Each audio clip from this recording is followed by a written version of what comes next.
Good morning, Mr. Phelps. Your mission, should you choose to accept it, is to work for World Wrestling Entertainment. Should you be caught dropping N-bombs or committing suicide after the murder of your wife and child, the WWE will disavow any knowledge of your existence.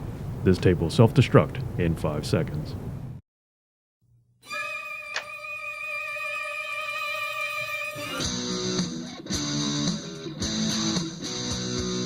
Hulk Hogan and Chris Benoit fans will definitely tell you just how fast the WWE is to sweep a wrestler under the carpet if they're caught doing something that they don't like. Now, some people totally understand a company's need to distance themselves from behavior that they deem to be inappropriate. However, other people feel that the WWE is definitely covering up their eyes and pretending like if they don't see it, then it's not there. But regardless to how you feel about how the WWE handles these situations, I think we can all agree that the WWE is fairly inconsistent with how they decide to lay down the law. And you could also guarantee that it's the subject of this episode.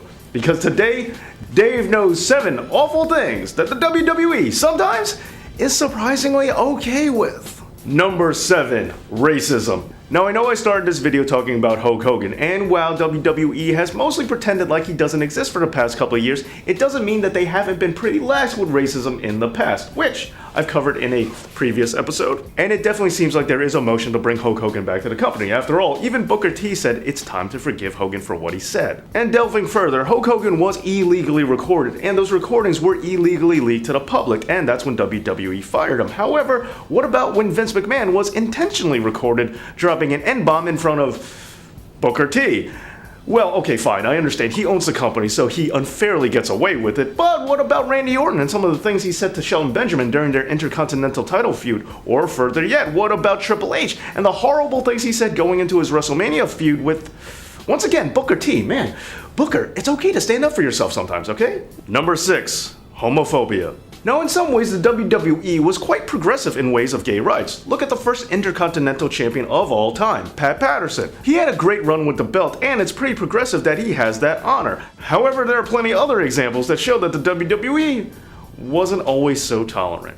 Number 5. Drunk driving. When certain wrestlers are found drunk driving, like Eddie Guerrero, they are fired instantaneously from the company. However, on the other hand, wrestlers like Jack Swagger and Bo Dallas were caught, and yet no actions were taken at all, other than maybe a really serious deep pushing. Drunk driving is a serious issue, which makes it all the more concerning that the WWE tends to look the other way sometimes. Number 4. Murder. Now, I'm going to avoid bringing up certain specific events that never went to trial, but I am going to talk about how WWE tends to make light of the whole murdering people scenario. When you look at certain things that happened in the past, like The Undertaker hanging the Big Boss Man, The Undertaker covering Paul Bearer in cement, or The Undertaker trying to embalm Stone Cold Steve Austin. I just realized all these things have to do with The Undertaker. Okay, yeah, fine, but that makes sense. But what about that car explosion that was supposed to kill Vince McMahon?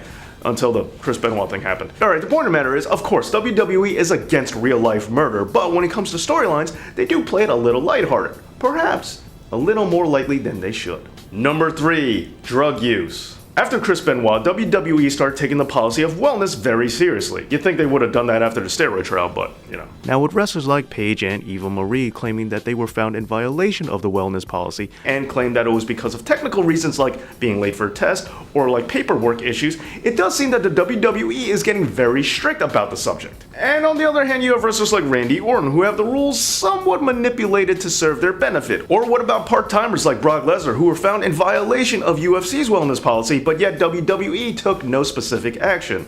Seems pretty convenient if you ask me. Number 2. Rape. Now, there's nothing funny about this issue, but if you remember the primetime player's old manager, A.W., he was fired from the WWE after making a joke about Kobe Bryant being unstoppable in Colorado. Now, the irony here, as A.W. would go on to point out, is that while he was fired for making this comment, Mike Tyson was also inducted in the Hall of Fame in the same exact year. His point was, how could you fire him for making a joke about an acquitted rapist when, in the same year, you inducted a convicted rapist into the Hall of Fame? That does seem like you're sending a bit of a mixed message. And number 1, domestic violence. Now, this seems to be one of the biggest and most hushed problems of the wrestling industry. Unfortunately, there are wrestlers who were found guilty of domestic violence, but yet the WWE seemed to have taken no action about it. and in some cases, quite the contrary, such as Deborah Marshall, Stone Cold Steve Austin's ex-wife. They don't talk about her at all, and they act as if Deborah never even existed. Now, we all know why this is, and with wrestlers like Adam Rose being released from the company and Jerry Lawler being put under suspension until his issue was resolved, it does seem that sometimes WWE does do something about this. But in other cases, it's disturbing how much they just tend to look the other way. Well, that was a bit of a downer episode. Thank you for watching. Let me know in the comments what you think, and don't forget to like and subscribe. Thanks again, and this has been Dave Knows.